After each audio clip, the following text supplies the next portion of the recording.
চাকরি চুরির তদন্তে সিবিআই চার্জশিটে বিস্ফোরক তথ্য। সিবিআই সাপ্লিমেন্টারি চার্জশিটে বিজেপি কর্মী অরুণ হাজরার নাম রয়েছে। সূত্রের খবর, বাজার থেকে ৭৮ কোটি টাকা তুলেছিলেন এই অরুণ।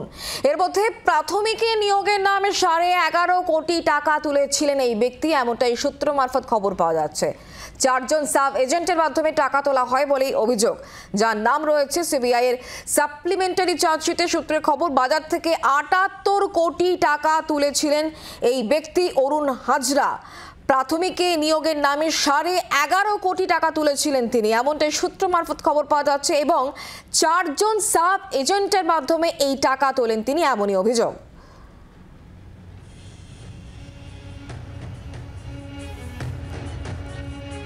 প্রাথমিক নিয়োগ মামলায় সিবিআই সাপ্লিমেন্টারি চার্জশিটে বিজেপি কর্মী অরুণ হাজরার নাম রয়েছে এবং এই প্রথম প্রাথমিক মামলায় সিবিআই চার্জশিটে বিজেপি কর্মীর নাম। সম্প্রতি বিজেপিতে যোগ দেন অরুণ ওরফে চিনু হাজরা। উত্তর কলকাতায় তার একাধিক অফিস রয়েছে, রাজারহাটে এই ব্যক্তির বাড়ি রয়েছে, বউবাজারে তার অফিসে জি ২৪ ঘন্টা।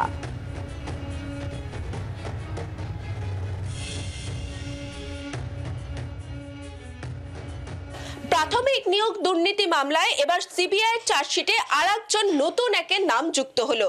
যেটা জানা যাচ্ছে, অরুণ হাজরা ওরফে চিনু হাজরা। তিনি একাধিক জনের নাম রেকমেন্ড করেছিলেন এবং সেই সমস্ত লোকের চাকরি হয়েছে ঘুরপথে। বর্তমানে সিবিআই তাকে খুঁজছে, তার কাকে কাকে রেকমেন্ড করেছিলেন, কার কার সঙ্গে যোগাযোগ ছিল, সেই সমস্ত কিছু কিন্তু এখন পর্যন্ত তল্লাশি শুরু করতে চাইছে সিবিআই। ইতিমধ্যে এই চার্জশিট তারা জমা করেছে। এই মুহূর্তে আমি যেখানে দাঁড়িয়ে রয়েছি, চিনু হাজরার অফিস বউবাজারের। একেবারে যে অফিস দেখা যাচ্ছে, এখানে আমি একটু দেখাতে বলবো। একেবারে পুরো উল্লেখ করা রয়েছে অরুণ কুমার হাজরা ওরফে চিনু হাজরা, তার অফিস। এবং সেখানে একেবারে মন্ডে থেকে স্যাটারডে পর্যন্ত তিনি লোকজনের সঙ্গে দেখা করতেন। অফিসিয়াল মিটিং টাইম লেখা রয়েছে, সোশ্যাল মিটিং টাইম লেখা রয়েছে এবং এই টাইমের মধ্যে যারা আসতেন তাদের সঙ্গে তিনি দেখা করতেন। এবং পরে যেটা জানা যাচ্ছে যে একাধিক জনের নাম তিনি রেকমেন্ড করেছিলেন। এখন তারা কারা, কিভাবেই বা তাদের চাকরি হলো, এই চিনু হাজরার হাত কতদূর লম্বা, কাদের সঙ্গে এর যোগসাযোগ ছিল, সেই সমস্ত কিছুই কিন্তু জানতে চাইছে সিবিআই। সেই ক্ষেত্রে এতদিন ধরে যেটা দেখে আসা হয়েছিল, সুজয় কৃষ্ণ ভদ্র সহ আরো একাধিক জনের নাম উঠে এসেছিল, সন্তু নাম উঠে এসেছে, এবার নতুন নাম সেক্ষেত্রে যুক্ত হলো।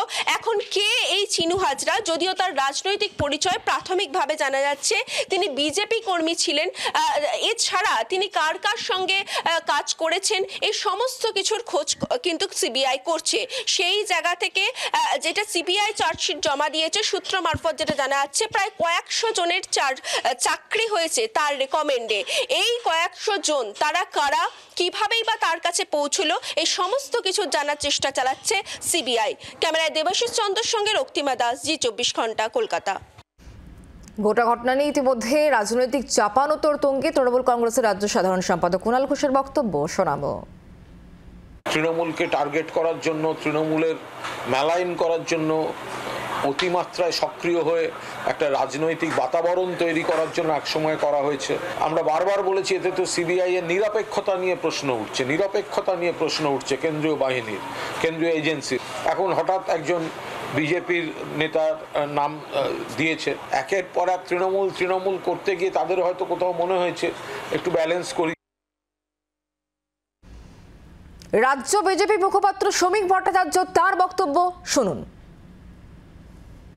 পশ্চিমবঙ্গে যারা রাজনীতি করেন বা ছাত্র রাজনীতি করেছেন তাদের প্রত্যেকেই চেনেন। অত্যন্ত সুপরিচিত নাম হচ্ছে চিনু হাজরা।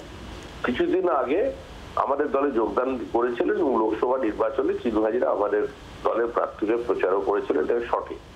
কিন্তু অতীতে কি হয়েছে সে বিষয়টা জানা নেই। যতদূর আমার বিশ্বাস, চিনু হাজরা ৭৮ কোটি টাকা তুলবেন, কারণ সেই অবস্থায় চিনু হাজরা কিন্তু তৃণমূলের কোনো প্রভাবশালী নেতা ছিলেন না, বা চিনু হাজরার সঙ্গে সেই অর্থে তৃণমূলের যে প্রবল যোগাযোগ ছিল এটাও আমার জানা নেই।